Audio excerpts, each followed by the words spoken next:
get a little before this. Laser pointer's working, that's good. Like a shark. What's that? More chairs somewhere. Probably gonna do a few more. There's probably 2 in the office that Ray and Jim were in. Hey, are there chairs in your office that you rent? Are you hoarding chairs in here? No, we're sitting on the floor. Where's your beanbag? Yeah, really, they're upstairs. There's 2 huge beanbags upstairs. We're not allowed to use them now.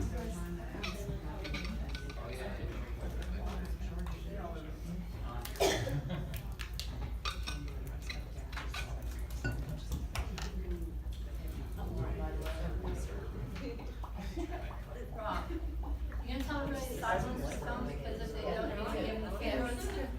Yeah, I'm gonna. All phones should be outside of the room. They'll be caught on fire. Just keep them on vibrate.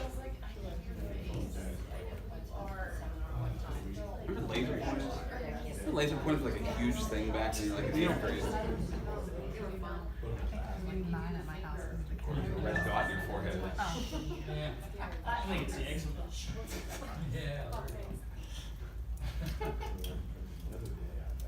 Okay, we'll start. Hi everybody, how's everybody doing? Thanks for coming. Welcome to Launchbox. Who's here for the first time? Who has not been to a seminar before? Wow, lots of people. Good, awesome. So if anybody hasn't paid $10 for the event, you can talk to Rachel. I almost forgot. Very close. So you can talk to Rachel. And before I get started, I want to introduce Kyle as well. Kyle, say hello to the audience here. Kyle's going to be taking over the second half. I'll be doing the first half. And we're talking about harnessing the power of your brand. Oh, you can start the video too, by the way. Should have said something. Should I be over here for the video? Am I too close? You're good here. Good? This one you're missing. Cool. So what we're going to talk about really is, does everybody know what vlogging is? I mentioned that word. People don't know what the hell. Hey, come on in. I say that word. People don't know what the word means. Video So, logging. video blogging. Man, you're good. On point. Hey. Hey, how are you? Good. How are you? Good. Have a seat there, or you guys could probably, if you want to pull that big table out from the wall, you guys could sit on the other side of it, just so you're not sitting out in the open. It's totally up to you, but if you want to make it more convenient so you can write stuff down.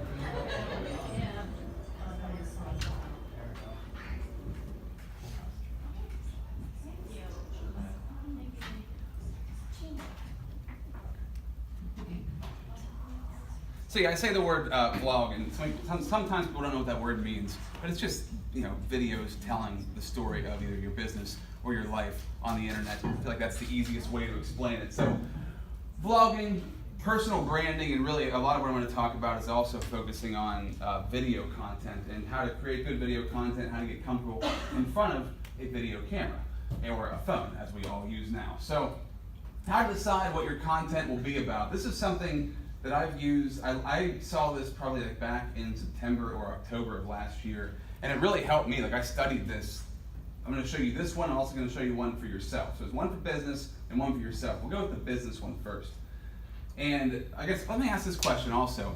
Who is planning on creating content for themselves, like their own personal business or a side business that they're working on, or just creating a vlog like on YouTube? Okay. And who is using this for their business? Either they work for, they run. Okay, so more on the business end. All right, so I use this, and you can take a picture of it, write it down, whatever you want to do, because it really helped me to understand what to make my content about. Now, when it comes to business, these 4 quadrants would help you figure out, like, what is my content going to be about? What are we going to focus on? Because when it comes to making videos, when it comes to starting a vlog, the toughest part, and the question I always get is like, well, what am I going to talk about when I'm making the videos? What am I going to say? I don't know what to say. So if you follow these and study these, really pay attention to them and think about them a lot, you'll get a lot of great ideas. So first, what is your business known for? What does your company believe in? What does it stand for? And what is the cause? So that could mean a bunch of different things. And I'm sure you'll be able to define that for yourself. But what is the cause? If you're a dry cleaning business, the cause is to really dry clean people's clothes really well. If you're a roofing business, it's to make people's roofs amazing and have the best roofs they've ever had in their entire lives. Think about that and apply that to what you're going to make your content about. where can your business add value and service customers? So when it comes to anything online, and I'm sure if you've been here before, you've probably heard this before, but when you're putting content on the internet, don't think about selling, think about giving value. Think about giving your customers value and serving them. So you want to make sure that you're giving them free information which draws them in to actually make a purchase. I've mentioned this before, but the model, I got it from Dan Kennedy, but it's a great model to follow. If you're 85% PBS, which is public broadcasting, free, valuable content for people, and then 15% of the time QVC, where you're selling them something, then you're giving them lots of value, and then when you finally go to sell them something, they're like, oh, this person has given me so much for free, I'd be glad to buy something because they're amazing. At least that's how it's supposed to work. So think about that and try to think about what is my cause and how am I serving. So what can you teach through your business to customers and followers? What is it that you have to add to their lives that would help benefit them? And then how can you create community for clients and people who are working with you? So how can you create this community? That might be just your Facebook or Instagram or YouTube page, or you might create a private group. How many people in here have private Facebook groups they've created? A couple of people, cool, okay. So like in those groups, which I have one also that I fail to use and I want to start using after this seminar is over. You can really, in Jim, I know Jim has done this, Jim Wertz, you have one for landscaping, right? Are you over 1,000 people now in there? Okay, Yeah. So you use that group as a teaching tool, number one, but it's also a way to generate leads. And you put lots of value in there, you put live videos in there and stuff like that, and it really helps people to get to know you better and to understand what you're all about. So what are frequently asked questions that customers ask about your business? I think frequently asked questions, when you're trying to think of like, what content am I gonna do? That's the easiest thing to go with. Like, people ask questions all the time about your business, whatever it might be. So answer those questions. That might be the easiest way to start with content. People have these issues, these questions with my business. What are the questions they normally ask? Whenever somebody asks one, jot it down. You can go on the internet and probably search, your industry, whatever. If it's, I'm going to use dry cleaning again for some reason. But like, what are the most frequently asked questions for dry cleaning? And I'm sure there's a couple of posts about that online. You can probably pull from that as well, or get it from your customers that you actually talk to on a daily basis. So how can you constantly recognize the people who are buying from and working for your business? So if somebody asks the question, you can then recognize that person, call them out, bring attention to them, say, hey, this person, asked this question, I want to answer it for you, and make them feel like they're a part of what you're doing. The more you can make people feel like they're a part of your content and a part of what you're doing, the better off you're going to be, because then they're more attached. And what tends to happen is if somebody else sees somebody else getting called out, they kind of want to get called out too. It's like, hey, I want to be recognized as well. So then you might get more comments and you might get more interaction through that. And then acknowledge their questions and concerns directly and act swiftly. So if you get the question, try to make something about that as quickly as you can. And especially when it comes to like Facebook reviews, if somebody writes a Facebook review, try to immediately as you can, leave a response, a thank you, or if it's a criticism, try to rectify the situation as fast as you can, not leave it lingering out there. And the idea there is like always acknowledging questions and concerns. Like if somebody would come into your store and they would say, hey, I need help with this thing, and you just turned around and walked away from them. That's almost like what it is like online whenever somebody leaves a comment and you never answer it. They threw it out there, they threw a question out there, and you never respond to them. It's like leaving them hanging. Now, obviously, it's not the same thing as in the store, but it's kind of the same thing. And what are your business's core mission and principles? So, how many people have a core mission or principles for their business? Okay, like 2, 3 people. All right, this is a very important piece of the puzzle. But you'll have to figure this out. I could have another seminar on that in itself, but like, what are you all about? What is the mission? What are the principles? What do you do to try to really serve your customer, make sure that you're the best at what you do and that you're the best person to benefit what they need? So what problem are you solving? And how can you always refer back to that problem and that mission? Think in your content, like you're always going to go back to something that is repeated over and over again, so they get that idea in their head, and that can stick with them. So I'm going to flip this over now to, if you decide to make content about yourself, for yourself, with you in it, just in your personal life, what are you going to talk about? So when I'm talking about vlogs tonight, like I really think every good vlog works in the sense that it's a lot of the person's life, but then it's also them selling something in that as well. It's business and life mixed together. I feel like that's the best way to do it, because if you're always doing business, oh, hey, brother, you can come in.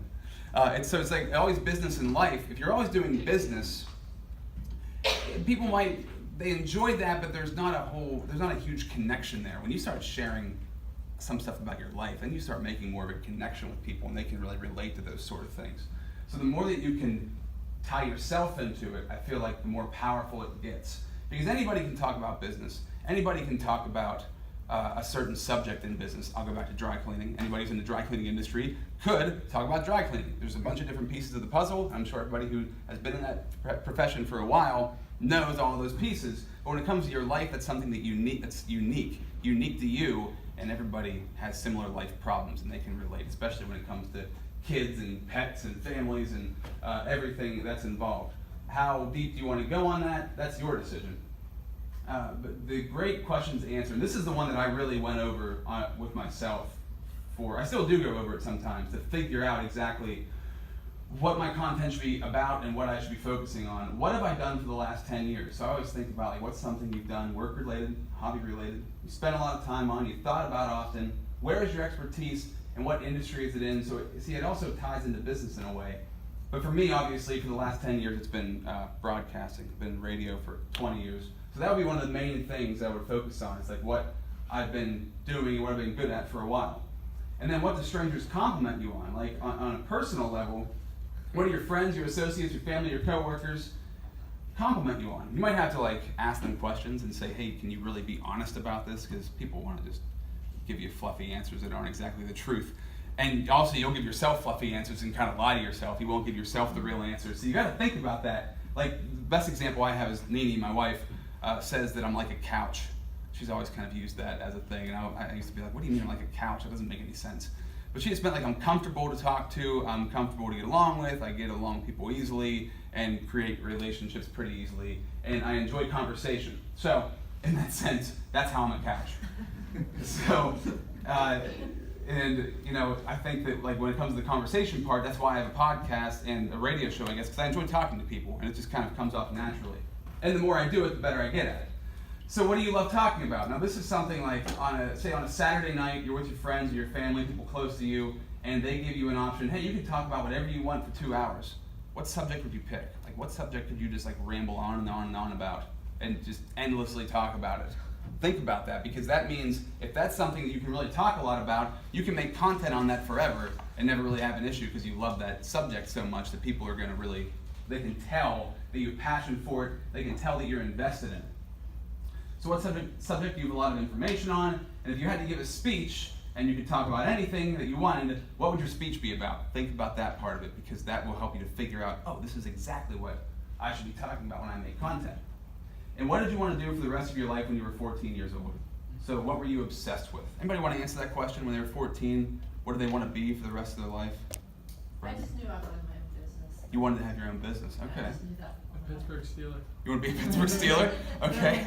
Didn't pan out? No, it didn't work out. Still a chance, maybe. I mean, Yeah, still a chance. I like playing dirt. playing dirt. That makes sense, being in landscaping. So I always wanted to be a professional wrestler. That one didn't pay off. I also wanted to be a radio DJ, so that one did pay off.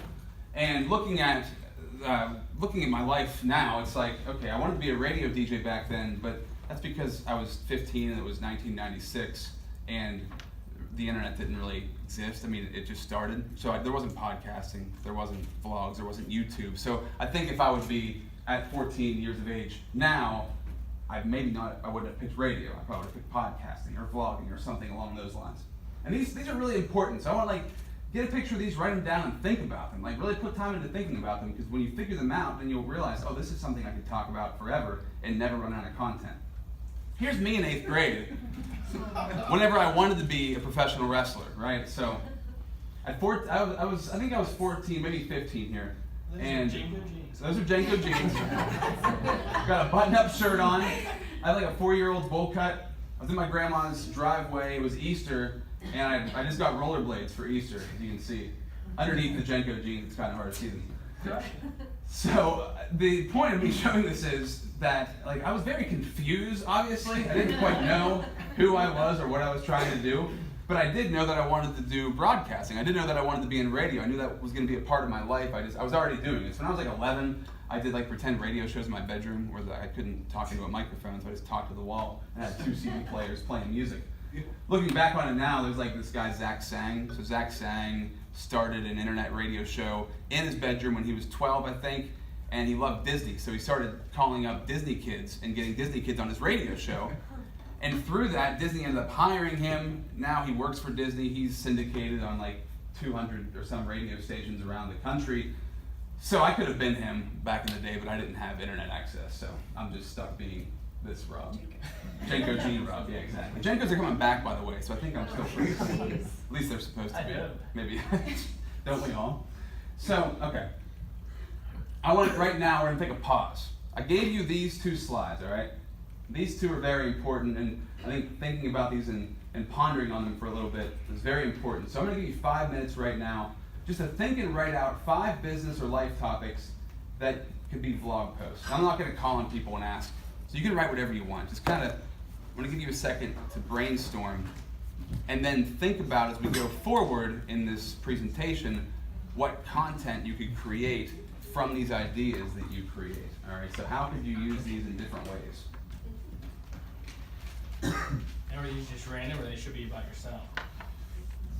Whatever you want to make content about. So it's whether it's for a You said business, 5 minutes or life topics. but you can turn into vlog posts. So something you could turn into like a vlog post. So for you, it'd be like, breaking apart skids and turning them into American flag paintings, or whatever you want to do, or bodybuilding, whatever it might be, So, and I feel like talking, but I won't. I'll wait for you guys to be done.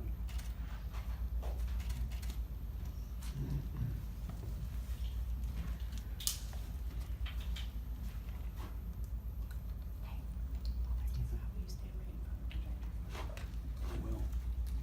Like this way? Like blind yourself, like get Like right here? Yeah. Should I look this way? Yeah. Put your hands up like you're talking. Oh, okay. So like I'm saying something. I got you. Now I can just stand through. It's like I'm talking right now. I'm actually saying something. Words coming out of my mouth. You guys are supposed to be ready. Don't stare at me. Extremely awkward.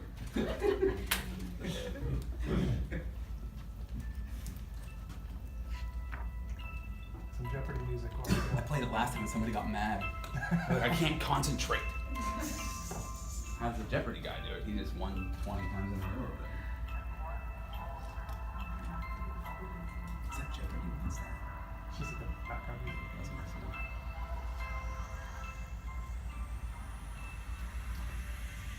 It's a good bait's gonna drop.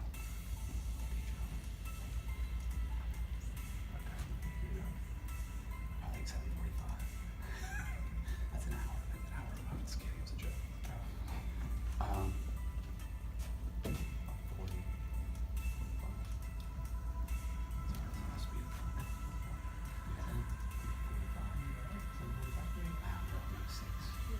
We started 5 minutes ago. 6:50. They might need more time. All right. What'd you say?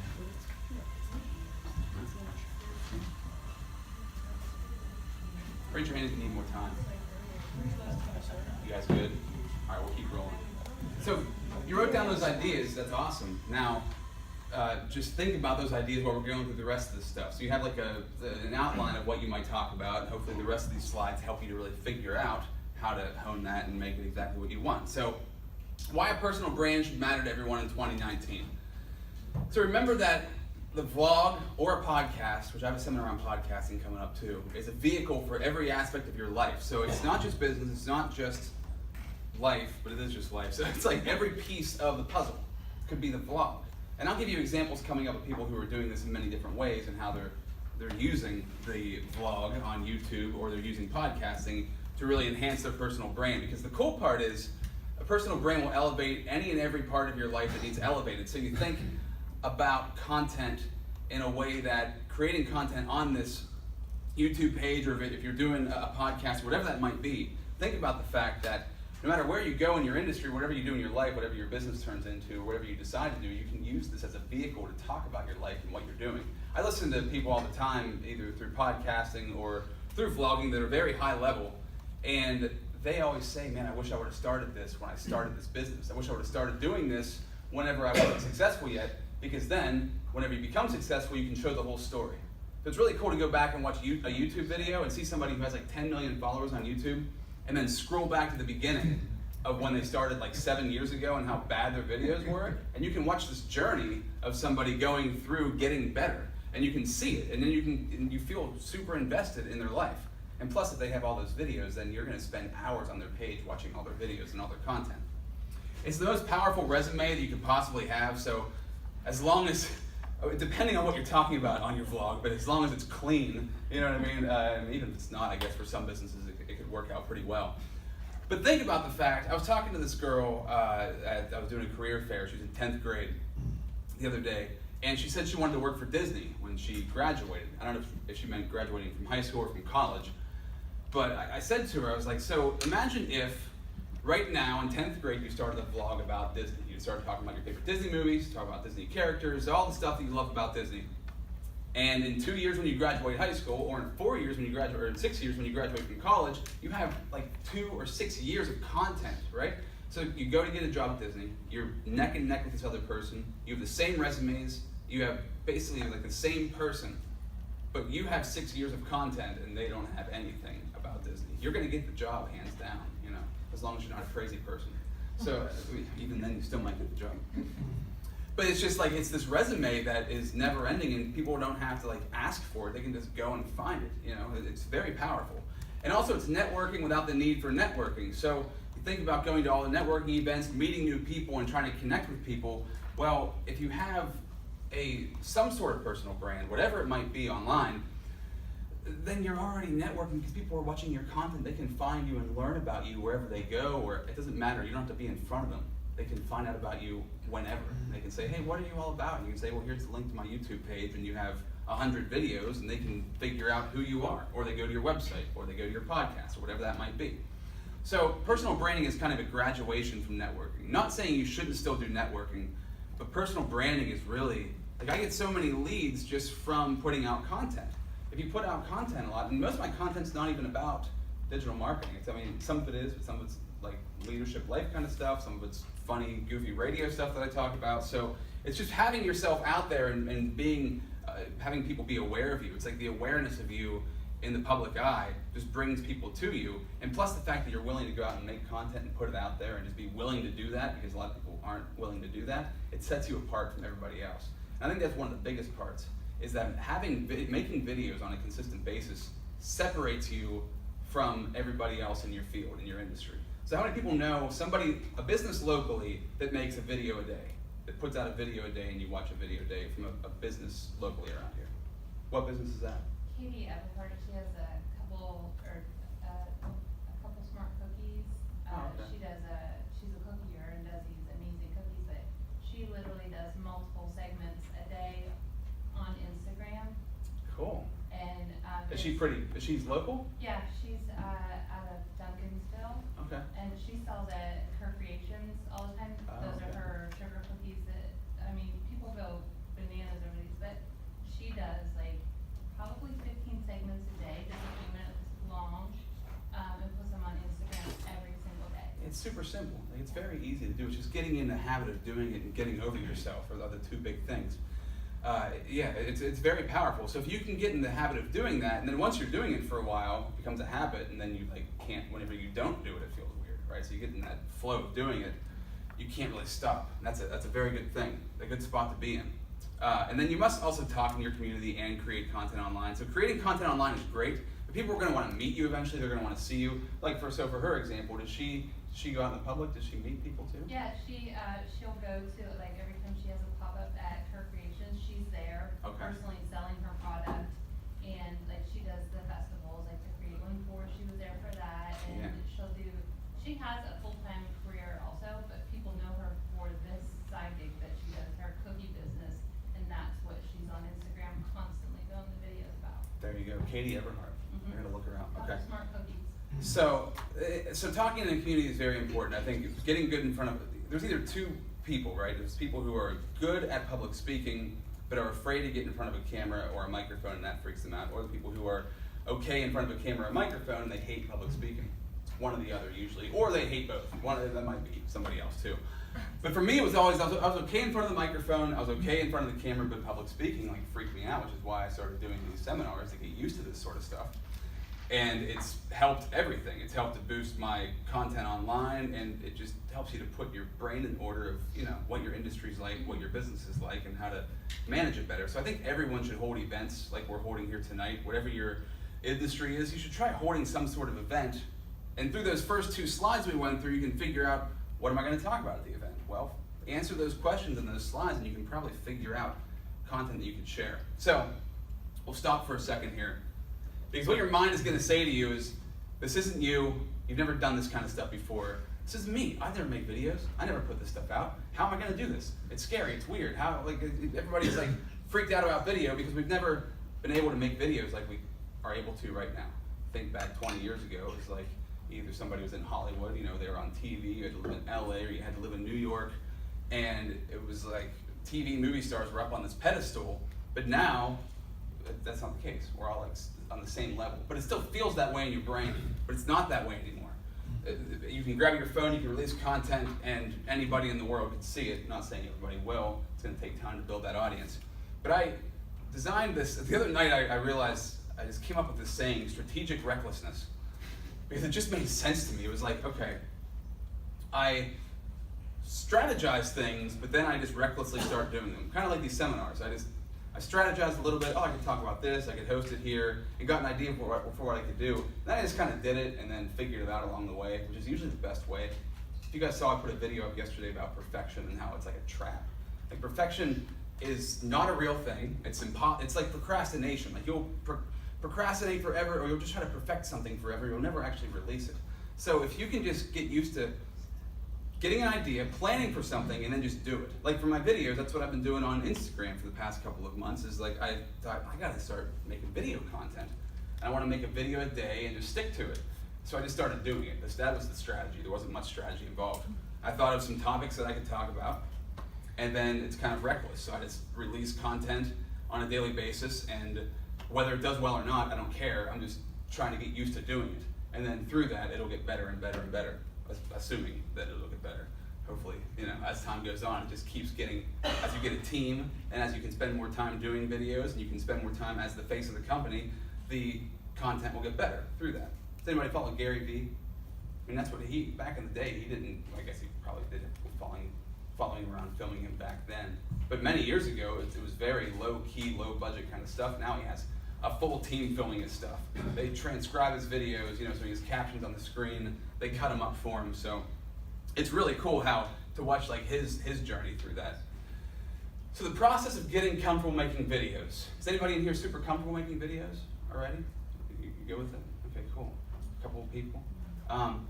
The method that I used, which was, it's so simple, is just practice 2 minutes each day. So I would like sit in my car, or go somewhere where nobody was around, which is what I still do when I make videos, and then just record myself talking about something. And at first you feel really weird, it just feels strange. But then you remember, like anybody who's a YouTube star or Instagram star, that's what they're doing every day. They're just making videos. You know, they're just doing the same thing that you're doing. It's just getting used to it. So you can make these videos and never release them. I have probably 50 videos I've never released just because I recorded them just to get used to it. But if you do that long enough, then you're just, by the end of it, you're just used to making videos. It's not a weird thing anymore. It doesn't feel weird. It's just natural. It just kind of happens because you've been practicing it for so long. And I would practice, like, make a video that's a minute long, a minute to 2 minutes. You don't need to talk for an hour. You can just talk for a couple of minutes and practice that on a daily basis. Brainstorm a couple of subjects the night before, and then go ahead and talk about it. You can really make these videos very easily. And then as far as editing software, I just use my phone. I don't use anything else to edit, I just use my phone. I use either the editing app that comes with the phone, or the InShot app is amazing. Or if you have an iPhone, you can use iMovie, which is the easiest editing software ever. Or Headliner.app is another great one. It transcribes or like puts the captions up. You can do that for free on there. And Yeah, I would just use those four right there. You can make every video you've ever needed to make with that stuff. I think people once again get into the perfection thing of where, oh, I have to have, I have to have Final Cut Pro, and I've got to buy 6 tutorials and go through those and spend all this money, and I got to buy a high-end DSLR camera. Like, you could, but you don't need to. I feel like those things are just, once again, procrastination, trying to make it perfect. Just start doing it, and then you can get perfect along the way, or get as good as you can get along the way. Also, OSB is amazing, or OBS. I messed that up. Open broadcasting software is free. So I downloaded it and then had 19-year-olds show me how to use it because I couldn't figure it out. So if you can download it for free, and it's like how you can it's like what Twitch users use. Anybody who's playing video games online, where you can put your picture up here, like your camera in the corner, and then a screenshot of whatever you're doing on the screen. And it's free. It's amazing. I didn't even know that it was free, and a kid told me about it. He's like, download it, and then he set it up for me. You'll probably need somebody to train you on it, or you'll have to watch 100 YouTube videos and really get irritated before you figure it out, because that's the process I went through. So examples of people who are doing it. I just want to give a couple examples of people that I know of on smaller levels that are really doing a good job. And I'd say reach out to people you like and admire, flatter them, be persistent but not annoying, and ask them questions. So just DM them on whatever platform they're on. Just DM people. Hey, how did you do what you did? How are you doing what you do? And just ask them questions. It's that easy. So I'll show you a couple of people here that I think do it really well. Champion Roofing, Brent Zimmerman in town. He was consistent with it. He's slowed down a little bit, but he's still doing a great job of putting out content. So I don't know how loud this is. Everybody, Brent Zimmerman. Or the Wi-Fi is going to be cracked. Well, you get the idea. It's a roofing video. So he puts out videos. He also started his own podcast, so that was pretty awesome. And he was doing the podcast on Facebook Live and then putting it on iTunes. Nothing's loading because, I think I'm still in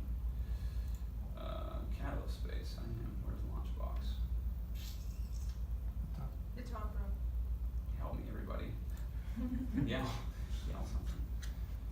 So with Brent, he does an excellent job of just, and him and I, we've talked several times, so I feel like I've kind of helped him to figure some of this stuff out. But he makes these little 3-minute podcasts, or however long.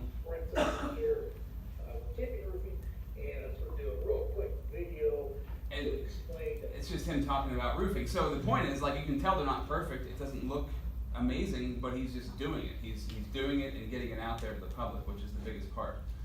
And it'll get better as it goes on. And because nobody else is doing this, he stands out. Even if it's not perfect, it stands out because he's actually going and doing it. Devin Mullen, I've given examples of Devin before. He also does an awesome job, and he'll talk. He'll do Facebook Lives for 45 minutes, for an hour and a half. I'm not saying you have to do that, just saying you can. He's such an expert in what he talks about. And look at these videos. He gives away $250, a $250 gift card, which I don't even know what you could buy at your door box for $250. It's probably you have to upsell on that, whatever it might be. But he puts those out. That got 3,900 comments, or views. That got 5,200 views, 1,600, 5,200, 4,500. And we talk on a regular basis. And he says that people come in and mention his Facebook Lives all the time. They compliment him on his Facebook Lives and how much they love them. And he's now getting sales from not even in the area, from outside the area, because he's putting those out there and people are sharing them. This guy I know named Buck Parker, he's a surgeon, and he started his own vlog and then started an online course teaching kids how to get through medical school. It was like a course on how to get through medical school easier. And his stuff it's really good. I'm not in medical school, so I have no interest in watching it, but he does a good job. And also, as an example, if you go watch his stuff, there's stuff about surgeries, but then there's also lifestyle stuff, which I don't know what that is. You get the idea. So it's pretty cool. And it works because then it humanizes him. He's not just a surgeon, he's actually a guy, and you can get to know him. Mark Metry, I've talked about him a couple of times. I had him on my podcast. He's only 21, right? But he started this podcast, Humans 2.0, last January. I think it's been a little bit over a year. And it's top 100 iTunes in the world. He talks to high-level entrepreneurs, and he puts out a podcast a day. So he's 21, and he's lives I don't know if he lives with his parents or not, but he's got a lot of time. So he can do a podcast a day, do a video a day, and he's always releasing content. As you can see, his content, like 1 minute and 16 seconds long, 1 minute and 36 seconds, like they're not long. He's just giving little points, they're just like little tips. But his following is huge, especially on LinkedIn. If you're like a business to business kind of business, or you're trying to reach more business people, or trying to be business minded, I would highly recommend using LinkedIn because it is right now very powerful and underutilized. So Sydney, I met Sid at Penn State, Maine a couple of weeks ago. She's 18. She's been, she lives in State College. She goes to Penn State. She's been vlogging since she was 12. She has 610,000 subscribers. So she has paid her way, or she's paying her way through college with her YouTube page.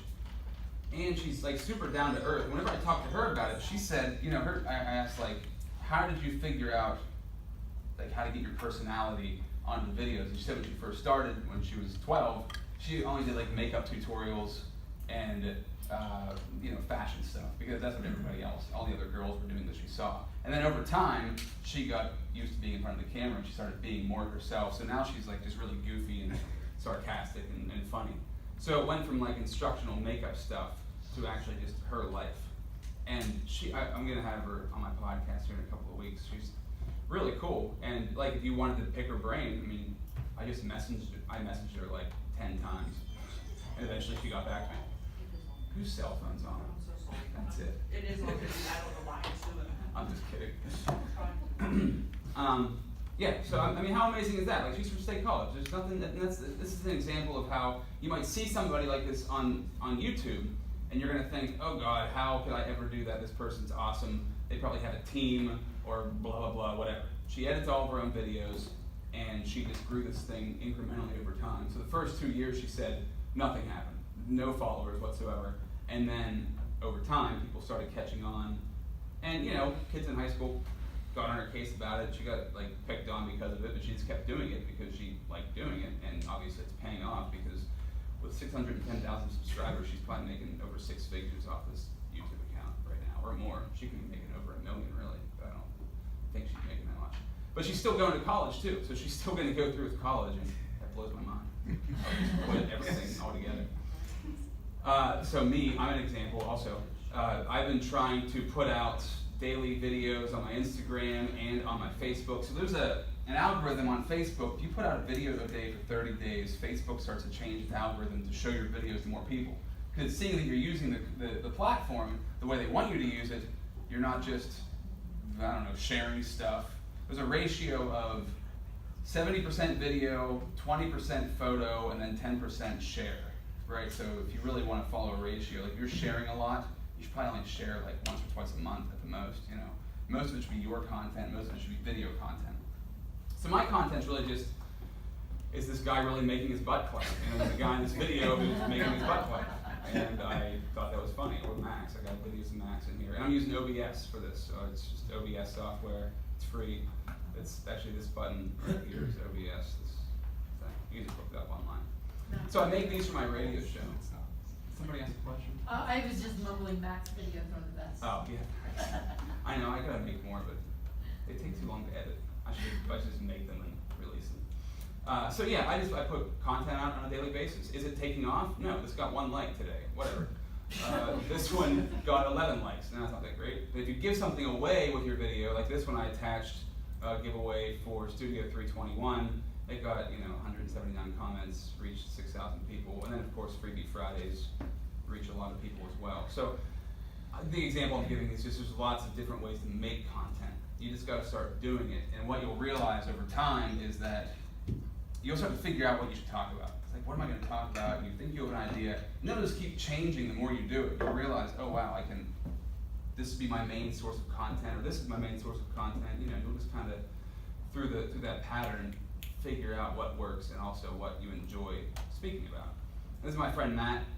He lives in Erie, so he started a life insurance company, and he also he's working with Ty Lopez. He made a video series with Ty Lopez to sell online. And what else was I going to say about him? Well, right now he's hosting a big seminar, like a like a conference in Erie called Excel Erie 2019 at the end of May. But he drops a video a day, so it's 1-minute videos every day. So every single day he puts something out, and he's been doing that for a couple of months now. Actually, he kind of inspired me to start making a video a day. And his videos aren't taking off, right? I mean, he only has 511 followers. He only has 98 views, 145 views, 111 views. So like in the beginning, you're not going to get much. But think about, once again, when you go to a YouTuber and they have 5 million followers, and then you go back through their stuff and you look back in time when they first started, they probably had like, 1 like, 4 views, but they just kept doing it. So the key is to just keep doing it. That's really, and make sure it's not completely terrible. But just keep doing it, and then it'll get better over time. So, this is a podcast. I know Kyle listened to it. I sent it to a bunch of people. I think I sent it to Ray. I don't know if he listened to it or not. Did you listen to this podcast, Ray? I did not. Okay. It's so good. Ed Milet's amazing. But I listened to it now, I don't know, probably 10 times, and I pulled some of the content from that for this presentation because I loved it so much. I sent it to Kyle and he really dug it.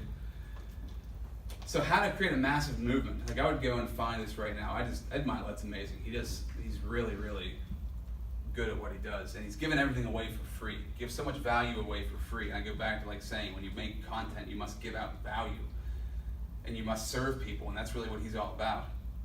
And also, the great thing you can do, right? He does a video. He releases the video on YouTube or Facebook or whatever. But then he just rips the video and makes it an audio podcast. So I don't know. I'm sure some of you probably have heard this before, but you can just use a real simple website like there's this one, y2mate.com. So if you make a video and you put it on YouTube, and then you paste the link here, you can extract the audio from the video, so then they'll download an MP3 of your video, or you could, there's a million different ways you can do this. You can use software or whatever, but I find this website the easiest, for me at least. There's another one too, I can't think of the name of it. But yeah, so you make a video, extract the audio, then do your podcast, and you have your vlog all in one. And I think another issue people say, at least to me a lot, is that how am I going to have the time to be on all these platforms? How do I have the time to make all this content? Well, just make one piece of content and then just use it a bunch of different times. Gary Vee does that. He'll do a seminar, chop it up into segments, and then just use those as extra videos. So he'll release a seminar and then also release little tiny pieces of that as other pieces of content. So thinking about reusing content in different ways instead of having to create something new every single time, because if you're running a business and you have kids and a family and lots of stuff going on, you don't have time to like make all this stuff individually. So you gotta make something and then use it in as many different ways as possible. So at the end here, in 2019, to have a strong personal brand, you need a vlog or a podcast. I'm having a podcasting seminar on May 16th here, same room. So it's how to podcast professionally for under $50 and get paid to do it. It's like how to get your podcast on all the platforms like iTunes and Stitcher and all that stuff, and Spotify. And then how to make it sound good, how to get high-level guests, how to monetize it, and all those pieces. You can spend under $50 and do that. Or you can spend more and make it sound better, but you can start for a very low cost. So if you guys want to come to that, that would be awesome. So now that you know why a brand is important and now you know how to start building one. I think you wrote this, Kyle. I just copied and pasted it. The next, it was a mad panic at the end as I was trying to get ready. The next thing I want you to consider is how a strong brand can pull your project or business forward instead of you having to pull it forward yourself, how it can propel you instead of you having to push it all that time. That's why I'd like to welcome Kyle Dammann. Is it Dammann? Damon. Yep. Got it right. Thanks, everybody. And at the end, we'll do question and answer stuff at the end too, if you guys have questions.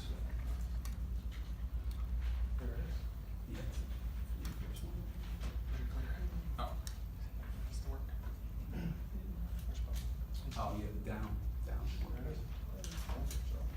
Thank you guys for coming. Thank you. I think here in the next, I'm going to try to wrap this up in 20 minutes, get to the questions, and maybe get you guys out of here a little early to enjoy the day. So, quick little background. I really take a results-based approach to my marketing. Over the past 15 years, I've helped businesses all over the community in total generate maybe an additional $10 million in their revenues. I've always done better by going deeply with a few brands. I thought I would start an agency at one point and expand out big time, but I really like, it's been my style for the last decade or so to really pick a handful of good companies and just go deep with them. And I say that because most businesses around here, Rob talked a lot about being in front of the camera, and most businesses around here can use just as much help behind the camera in terms of getting their content stories figured out, learning how to do production easily and cheaply. It doesn't take much these days. As Rob was saying, you used to have to go buy a $1,000 DSLR to do content, and now the iPhones or even a good modern Samsung are just as good, and you can really do a lot with those. It really doesn't take that much anymore. Ironically, I've never needed an online presence or a website. I've just kind of been the guy behind the scenes, and I promote the brands that I'm behind, and sort of a strange flip there. But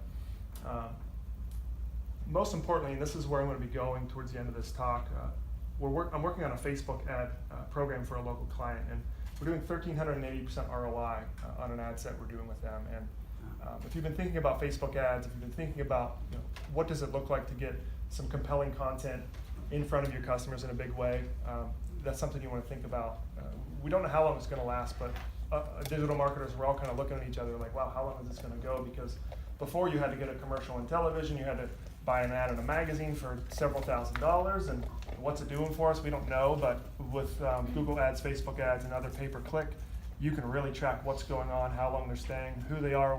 It's almost creepy how much data you can get. As you guys know, there's a line there we're all exploring as a country right now, but the data's there to track your money. If you think about that, it's a really powerful thing. We live in an interesting time. A few local customers I've worked with and have developed programs with. Eco Islands, which you'll hear about here in a second. You've all heard of Benzos. Anybody ever heard of Lumax Lighting? Mm-hmm. Yeah. Salt Skill, it's a Himalayan salt company. It's a health and wellness brand that I've worked with for the last 5 years. I'll talk more about them in a minute. 5 Star Power Sports used to be Cernix. That's where I really cut my teeth, and of course Blue Novato. So really what I ask you is, do you want to push everything forward, or do you want to have something that pulls your brand and your business forward? That's really what I want you to think about here.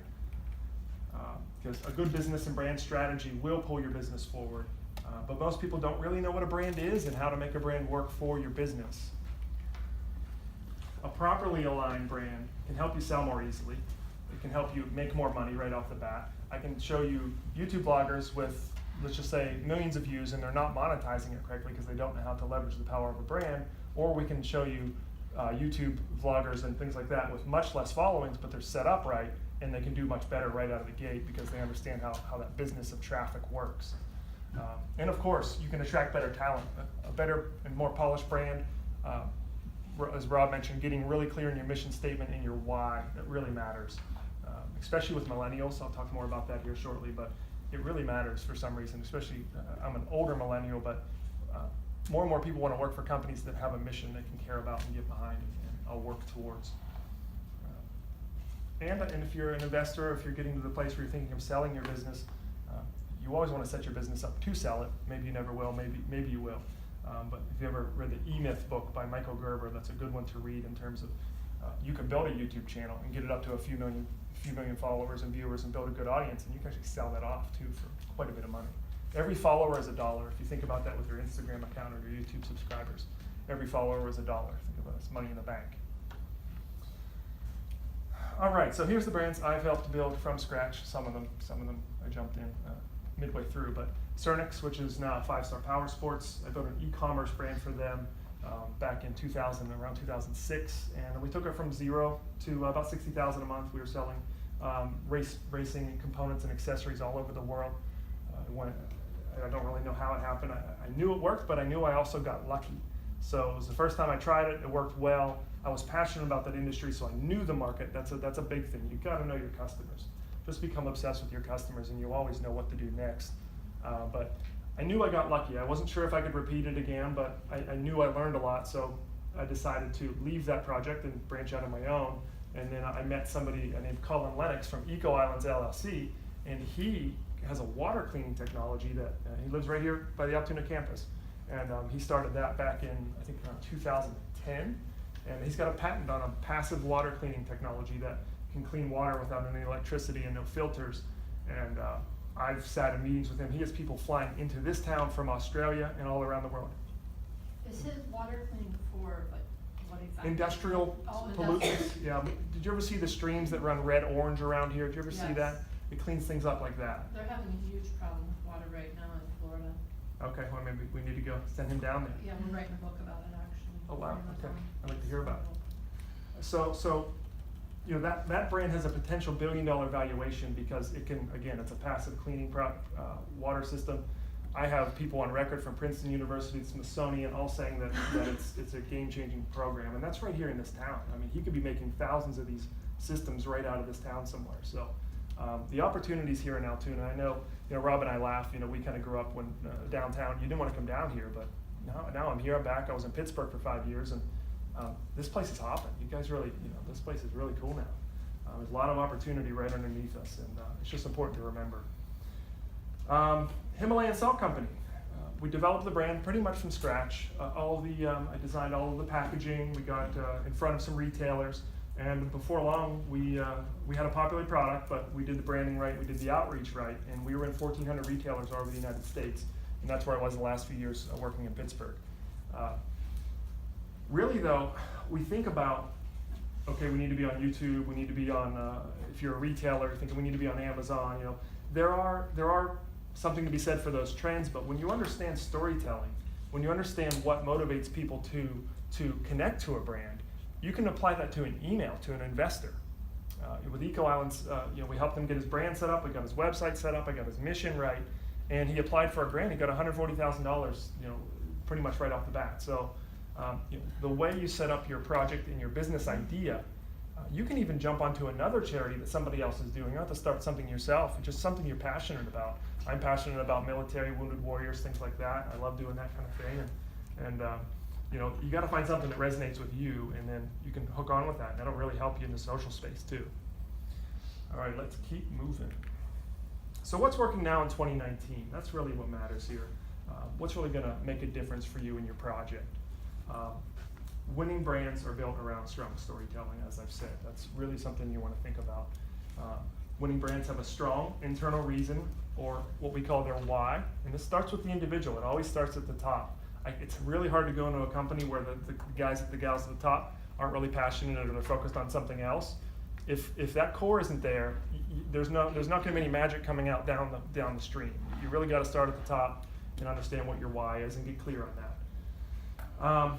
Genuine focus on serving a community or a niche. You really do want to be, you know, you want to be focused on problem solving. That's really what it's all about. And this is how I make my living, and I always reverse it from what problems do the people have in the marketplace, and then I'll create content or stories around that and then connect with them in a meaningful way. As I said, talented millennials are increasingly resistant to work for old economy companies. And you're going to see me talk about a paradigm between old economy, new economy. That's important to me and something I think you guys might find interesting as we go here. Websites specifically are taking a back seat inside the sales funnel. And a sales funnel is just a fancy way of saying a process, which we'll get to here, and I'll illustrate it for you. It starts with strategy, and it starts with the traffic source. Whether that's viral traffic on Facebook, Rob leverages the traffic on Facebook by putting his own post up. That's a great way to get traffic. For businesses with a more cut and dry service, like I said, Facebook ads or Google ads can be a fantastic way to get people in. Quick side note, anybody, I see there's a lot of business owners in here. We say, well, it's hard to make money on Facebook ads because I've got to pay for each click, and then that click has to come to my website, and then they have to call. There's ways to orient that to make sure it's very measurable and to make sure it's actionable and people actually pick up the phone and give you a call and you get business from it. And that's probably a little bit more detailed than I have time to go into here. We do have sign-up sheets in the back. Anybody who's interested in getting more information, Rob and I have an instant questionnaire that you can fill out. It only takes about a minute, and then we can get back in touch with you and just make it real easy that way. Let's keep rolling here. Yeah, so the funnel, that's where we were. So understanding the psychology of your audience deeply. Maybe for me, I'm weird like that. I like to understand human behavior and human motivation. But when you understand the emotional spot where your customer is, you can create digital content on your Facebook page for pennies and connect with an audience powerfully and make a good loyal customers out of them. All right, let's keep moving. So this is sort of a funnel map. This is a traffic map of the web, kind of, sort of. So in the center, I call them landing pages. This is another way to say a page on your website that you're specifically delivering traffic to. Let's say you make a Facebook post about, we'll just use roofing as an example. You make a Facebook post about how to get your roof repaired for half price than what you might be thinking. And so you make a small video and you say, go to this page on my website and you're going to learn about X, Y, and Z. And then from there, they can fill out a contact form, or they can get on a phone and call you. And you can even have those phone numbers. You can even have the phone calls registered as far as how many calls you're getting on that page. So again, very trackable. So you get the traffic from social media there in the blue. That's one way to do it. Organic traffic would be like your blog. You got a vlog, you have a blog. Your blog on your website is a great place for content to live. The problem with social media like Facebook, YouTube, etc., is you don't own those platforms. It's often good to start with written content and a combination of video on your blog. You can have content written by content writers that are available on the internet very inexpensively. Many times they're specialized in your niches too. And you can even do a Google search for content specialist in your niche, and then you can get good content written about your business. That boosts you in search engine traffic as well. When people are on Google, yes, you can pay for ads, your business to show up at the top, but if you ever heard of, who's ever heard of organic ranking, organic search ranking? Anybody get into that? So you can actually get an organic boost by having good content on your blog itself. And so Google will see that you're putting out content, they like websites that have content, and they'll pull you up the ranks and you'll get more business that way as well. Of course, there's paid traffic. And then over on the bottom right, there's, this is a community magazine, this is a project we were working on, but community outreach is important. You know, I live on the digitals every day, but really if you think about it, you know, I'm a big believer in both. You gotta have both a local town presence or whatever city you're serving or whatever community you're serving. That's important too. So it really does, they amplify one another. It's something you want to think about. I think there's a misconception that you get to just sort of, you know, in a sense, hide behind a computer and do things. But the more you get out in person as well, it'll double your results. So what's working now in 2019? I'm going to shift this a little bit to people that are sort of on the fence of moving to the digital economy or thinking about if they have a job they're not happy in and they want to start working from home, making money online. There's a lot of ways to do that now. As I said, content production and processing is becoming a huge industry. You can work from home and make good money doing it, especially if you're good with video. You can buy an Apple computer or even any computer for that matter and download some video editing software and call local businesses and say, I'm going to make a 2-minute commercial for you. And if you follow good storytelling archetypes, you can make great videos for the community from your smartphone. Just drive in, show up, film it in 20 minutes, go home and edit in a few hours and make a few $100s a day doing that. You can do really well. So, you know, everybody's asking these days, you know, is college worth it? And of course, for many specialties it is. But you're looking at 4 years, $100,000 in debt, you know, and you're working 40, 50, 60-hour weeks. The model that I promote is, you know, what if you can get online training and, you know, in a couple weeks you could be making $100 an hour really just serving local businesses. It's a real option for people that don't have access to certain education and things like that. So training programs are coming. Rob and I are working on a platform that is going to create training programs for the things he's talked about. You can do it right from the convenience of your home. Ideally, if you're an underpaid college grad or other experienced professionals, especially if you have a unique niche and experience, that can really, you know, you can really do well online if you have a certain thing that you can consult for other businesses that are struggling with problem X, Y, or Z, and you can help them. What is your expertise and who can you help? Those are the questions you want to ask yourself. Maybe it's time for a career change. Maybe it's time to take those last 20 years working in construction and now create some training videos of your own online on how you guys did it. Because for every one that has done it, there's 100 that want to and they can't figure it out yet. So knowledge is not only power, but it's very valuable in this new knowledge economy that we work in. We tend to undervalue our own experience. That's something you want to think about. We tend to think that what we know, everybody else knows. And you want to think about that because it's not true. You have a unique life experience and story that can really resonate with people. And because the internet, you can access, you know, 100 million people. Really, you can. With the right storytelling and the right output, you can really access a lot of people that will be willing to pay you money for the expertise and the services you have to offer. What else? You can easily make. Let's keep moving. So $100 an hour freelance jobs, you can start today. Video content and production are definitely some of the most valuable. For every one person in front of the camera, there's 10 or so behind the camera that are working with written words, images, blogging, all the things that need to happen in the background, backlinking. If you're making content, you need to link it and share it. So if you're spending a bunch of time in front of the camera, you need help in the backside, linking, sharing, connecting. Rob, as we were just talking about this the other day, what an assistant might do for you. And you've got all this great content, and now it just needs spread more. It's out there. So now if we get it out there further, it'll do more work for you. Yeah. Here's the thing, and this is another reason that I could probably be content just working for a couple small businesses and just staying quiet, and just doing my thing in the background. But I think there's changes coming with the digital marketing. And has anybody ever heard of chatbots? Ever heard of a chatbot?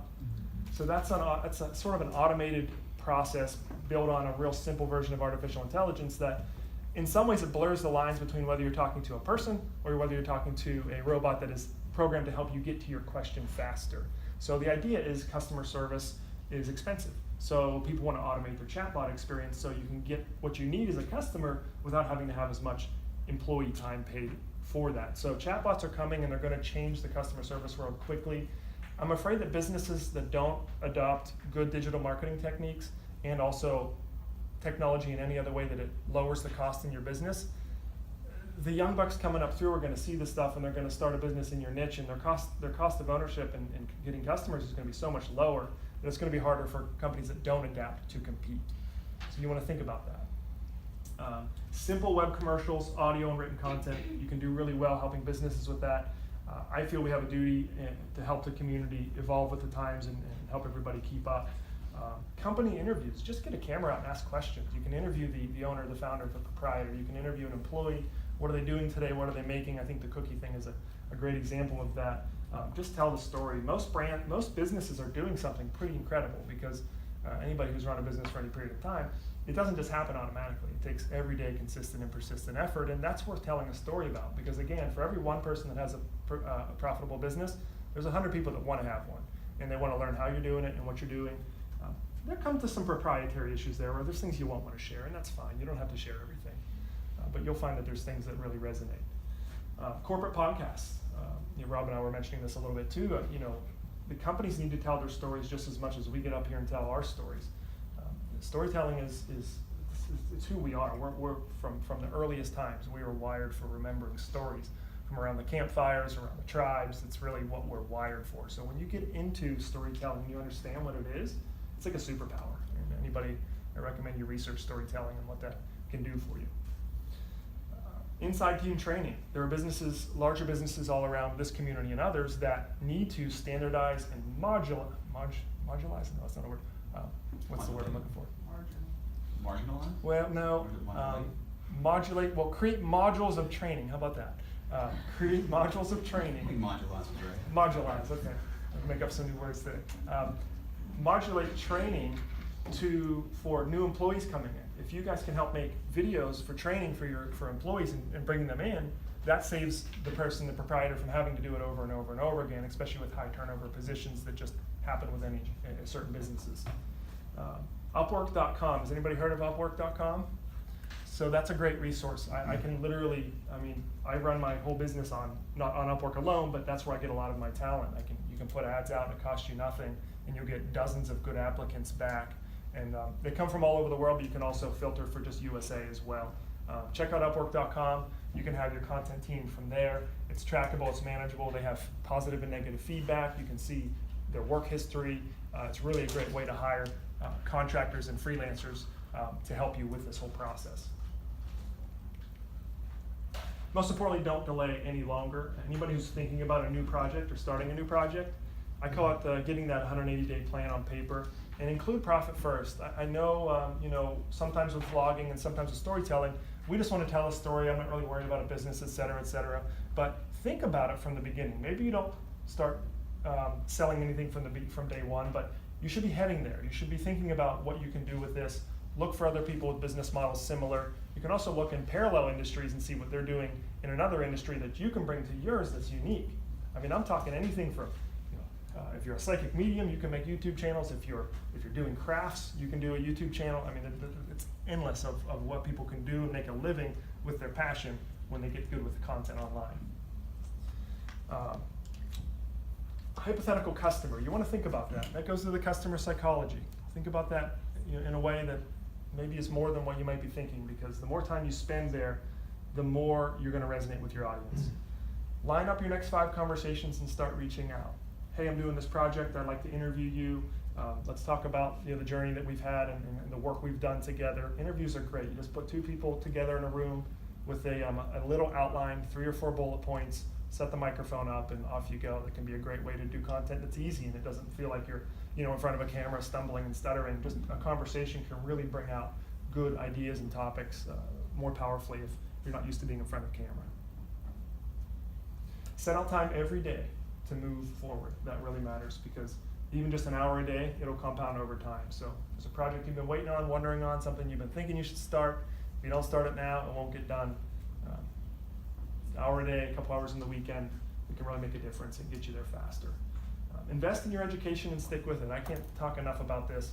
I've read a statistic that most people after they graduate, they never read another book after they graduate. So I'm probably not going to read a book on calculus anytime soon, but I love books on marketing and health and wellness and things. So find your area of interest, invest in your knowledge, and automatically, if you read 2 or 3 books in your subject, like you can make video content that you're 80% above where everybody else is. Like you can become an expert in a weekend by reading a few books and start talking about it. You can even review books online and talk about what you liked and what you didn't like on YouTube about any given subject. It's really endless. Networking with other successful people, definitely. If you've been feeling like you're stuck in a certain place in your life where you were with the people you either grew up around or the people you ended up being around after high school, and you're kind of stuck, you're feeling stuck, get a new network, get a new team. There's no love lost with the old crew, but if you're really ready to move up and move on, you got to start having new conversations. You got to start talking about new things, and you got to stop talking about the old things. That really matters. Your circle is definitely very important. What else? Invest in your health. That's what I'm really big on. That's a personal thing for me. I mean, if you're going to start a business, if you're going to have a business, you need to have a lot of energy. There's no question about it. So every investment you make in eating well and eating healthier, whatever that means to you on your journey, it'll pay off dividends for sure. Shifting to the new economy. New economy values. Service to others first. Self-knowledge and expertise. Focus on health and prosperity. Work that inspires you. Self-care is the foundation of this, guys. It's really something you want to think about. What does it mean to you to be a better to yourself? And sometimes we've been, myself included, have been brought up in environments where we put ourselves last. I'm not quite sure where that comes from, but I challenge you to consider the opposite. We talk about the old economy. I think we're all becoming less and less inclined to be part of that. We see what it does to do well for others and just kind of be a good person, really. We've all worked for companies that we don't like to work for, and that's my goal, is to be a different kind of organization and leader. But be patient. It does. The shift takes time. It takes time to get rid of old habits, but it's worth it. So what to do next? Take advantage of the resources available to you. We really do live in special times. Anybody can do this if they put their mind to it and stick to it. Sign up for a free brand strategy consultation. Either Rob or I will take you through the process. It only takes about 2 minutes to fill out the form, and then we can get on the phone for anywhere from 15 minutes to an hour. If there's something you want to dive into and get some feedback on, if you want to pass that around a room or see it before you head out the door, by all means, we'd love to contact you. If you're interested in new economy income training, making money online, etc., there's a checkbox for that as well. Later this summer, we'll be releasing some training content, so we're really excited about that. What else? What else do I need to cover? You can also, if you don't want to do the form, you can also text that number on there. I can send you the form also, and then that's an easier way to do it, an all digital way. That's pretty much it. Yeah, guys, thank you guys very much. We're definitely here for some questions and answers. Thank you. Any hypothetical ideas, business ideas, anything you want to run by us, I will be happy to answer any questions. Hey, we'll see you. We'll see you, Jim. See everybody. I'll be back. Yes. Yeah. Okay, so I have a little smartphone here. It's not the best smartphone, but it has a camera. Mhm. 13 megapixel camera. So what do I need then I'm starting a food business. I have my business plan. I won money for it. Great. Now it's just time to like push it forward the same way you were talking about. And so what all do I need then too? Because I want to make videos of my food. Like I'm doing gluten-free, dairy-free, dairy, Okay. sugar-free food, and that's Who's your audience? Who's your target customer? anybody who wants to eat. Local? Yeah, local, yeah. Okay, not shipping? Local business? I wouldn't mind shipping. I would like to have a website where I can ship food, like canned products, like I make vegan soup that I wanna ship out. Are you doing this presently like at a local market or anything? Not yet. Okay. I have my commercial kitchen and I have Alright. my serve safe stuff coming up, and so I have all of that. Great. And I've done vendor events and all of that. I'm just trying to get it forward. I would start small.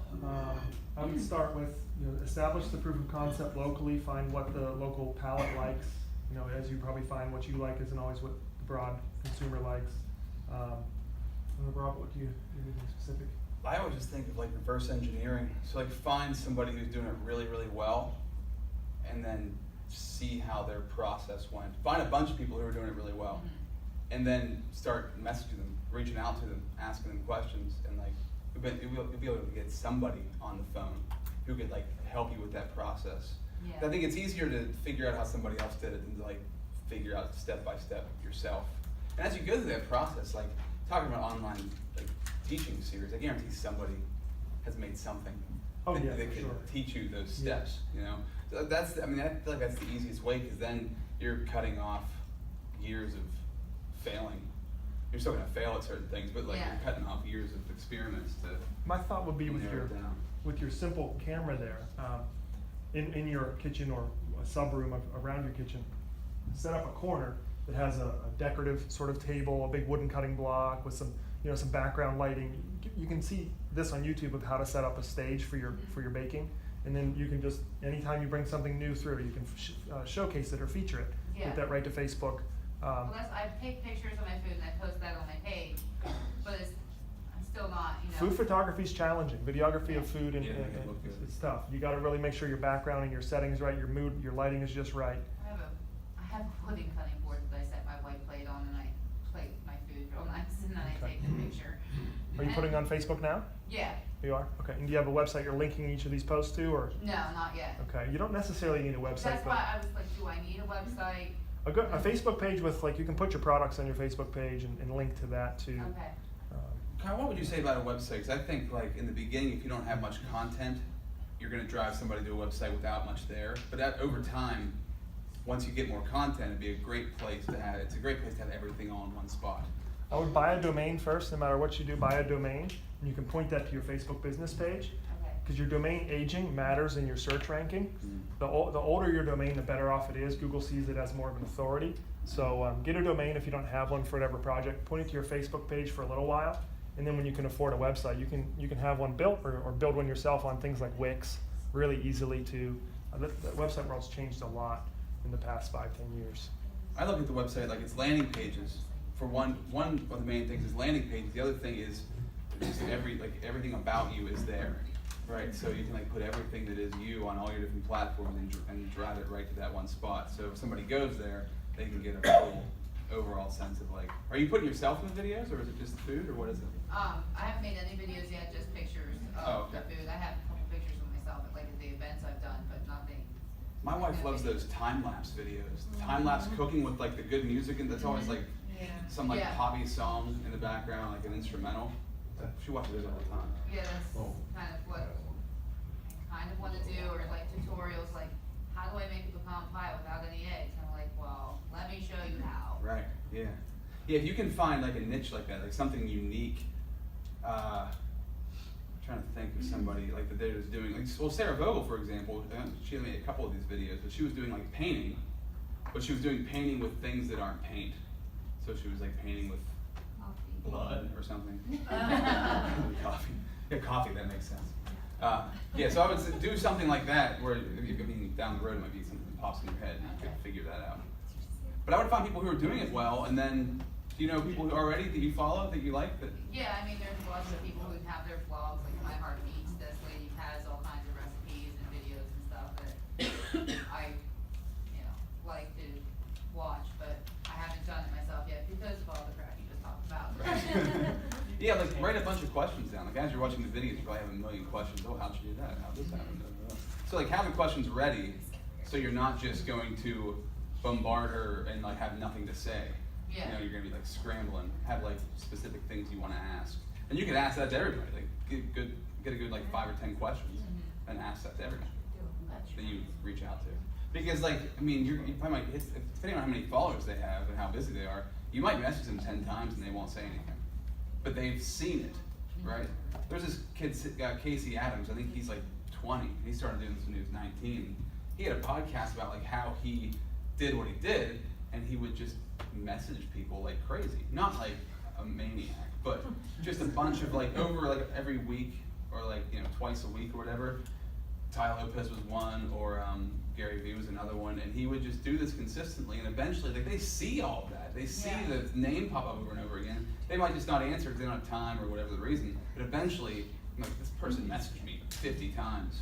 I should say something to them. That's like a lot of social anxiety, messaging somebody 50 times without a response back. But just forget about it. Just forget, like, don't even worry about it, because they have like hundreds of thousands or millions of followers. Yeah. They don't even see your stuff. They're too busy to see all your stuff. Or they don't want to talk to you, one or two. It's not, I think anybody who's at a higher level wants to help people. They like, anybody that I've talked to who's like higher up likes to help. They like to share their information. That's why I think vlogging, podcasting is so great, because then you can like, especially a podcast, if you have a podcast and you reach out to somebody, and if say you didn't have a podcast and you reached out to somebody very high level in your industry and you said, hey, can I ask you questions for a half an hour? They'd be like, why would I do this? Like, I'm not doing that. But you say, hey, I have a podcast. I've been doing it for this long. It's on this subject. It would be great advertising for them. They get to like boast about what they've done. So, that's like a great way to, I don't know what you would do. I'm sure there's podcasts about cooking. I guarantee there are. Probably a bunch. So you might find find some of those too. Okay. And figure that out. Where'd Kyle go? Oh, hey, Kyle. Sorry. You ran away. Hey, Rob, that's what Gary Vee always preaches. He's like, when you start up, if you don't have sales, you have time. He's like, you should take all that time DMing everybody. Yeah. Somebody. And Because if you don't have sales, you have time. Right. Yeah.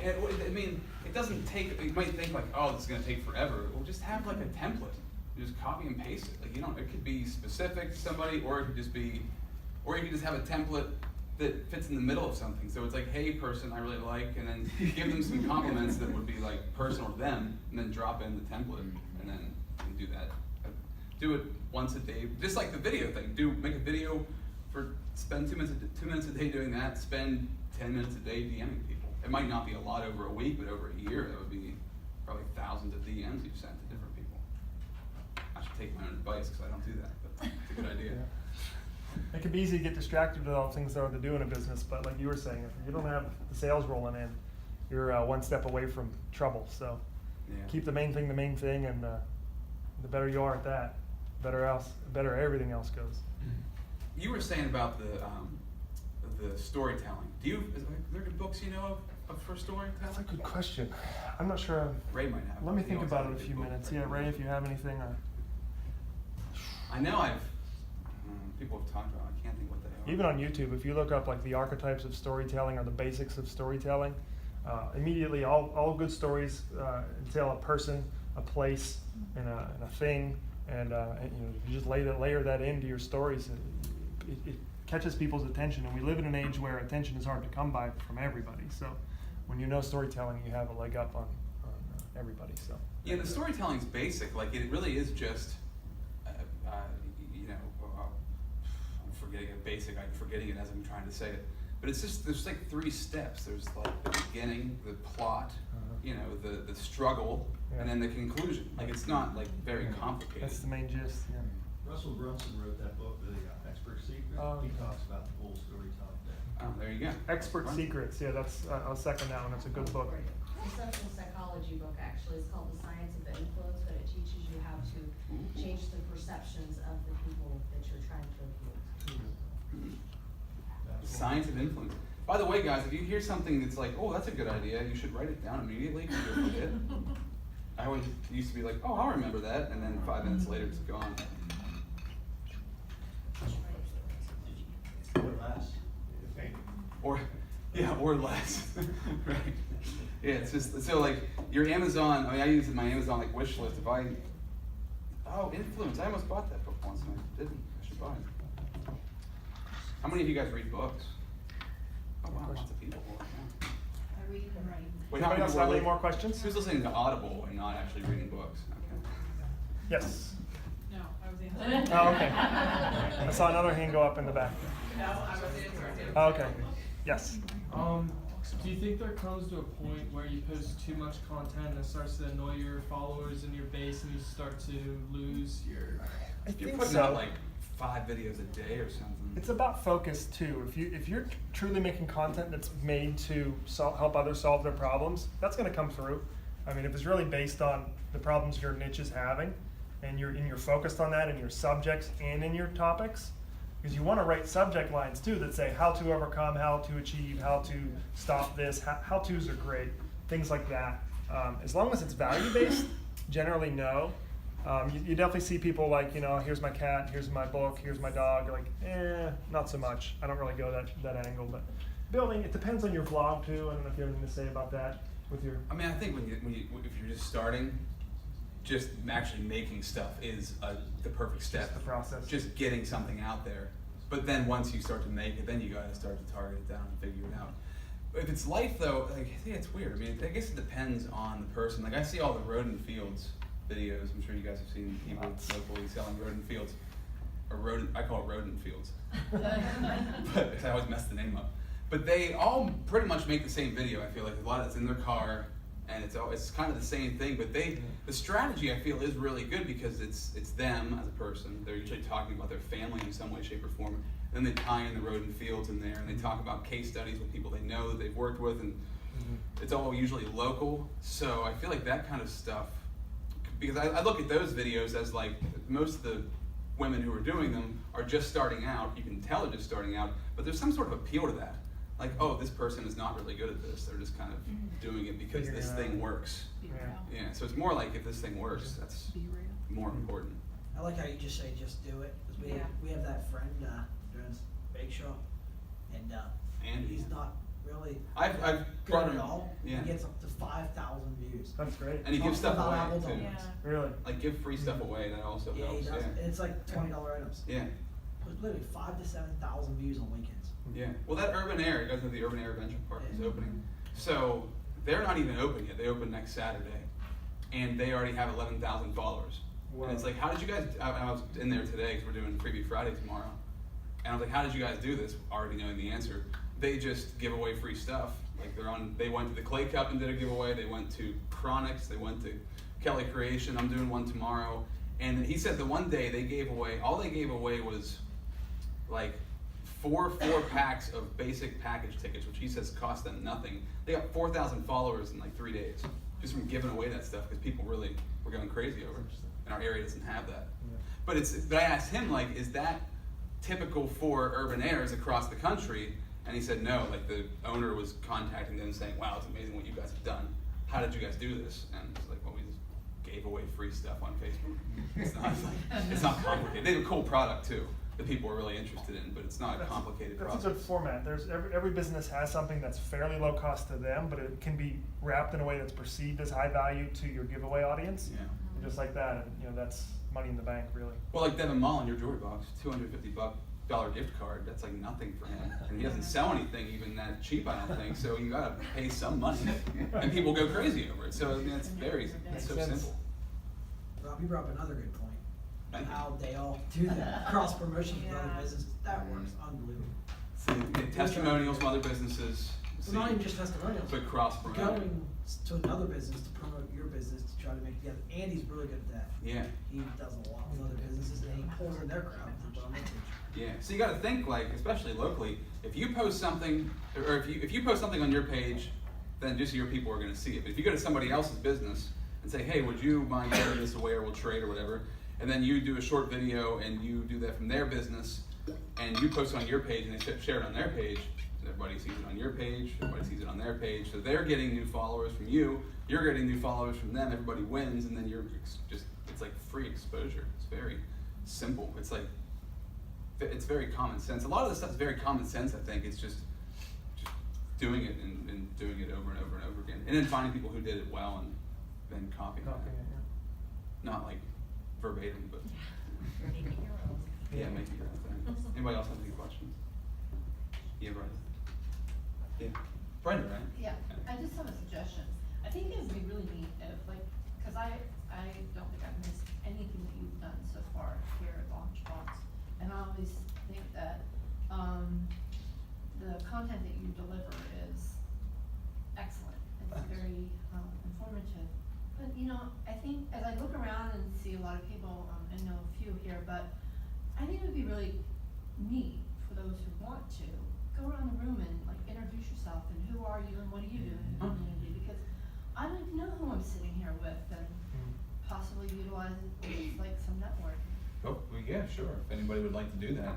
Anybody who wants to Go. stick around and stay and network and talk, that's cool. Anybody who needs to go, that's cool too. Whatever you guys want to do, we're pretty much just freestyling the rest of the night. Anybody, do you want to start, Brenda? Do you want Yeah, to go? okay, Since I'll it was your start. idea, I think you should probably begin. Okay, so, my name is Brenda Harding. I run and fund 2 nonprofits. 7 years ago, we started, Reportability Hotline, and